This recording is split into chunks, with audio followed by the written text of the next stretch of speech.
Praise the Lord. இன்றைய ரட்சிப்பின் வார்த்தைக்கு நேராக கடந்து செல்லும். நீதிமொழியின் புஸ்தகம் 10வது அதிகாரம் 3வது வசனத்தில் ரொம்ப அழகான வசனம் போட்டிருக்கிறது. நீதிமான்களுடைய சிரசின் மேல் ஆசீர்வாதங்கள் தங்கும்.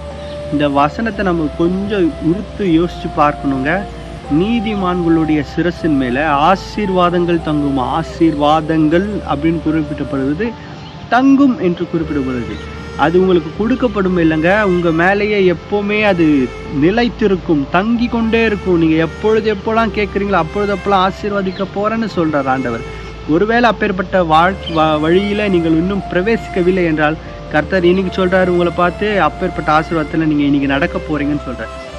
இவ்வளோ நாள் உங்களை துன்பத்தின் வழியில், கஷ்டத்தின் வழியில் ஆண்டவர் அனுமதித்திருக்கலாம். ஆனால் இப்பொழுது உங்களுக்கு துன்பத்தை கண்ட நாட்களுக்கு பதிலாய் கர்த்தர் உங்களுக்கு ஆசீர்வாதங்களை கொடுக்க போகிறார். ஒருவேளை நீங்கள் கஷ்டமான சூழல் நடந்துட்டு இருக்கலாம், எல்லாத்திற்கும் ஒரு முடிவை கொண்டு வருகிறார். ஆசீர்வாதங்களை கர்த்தர் கொடுக்க போகிறார்.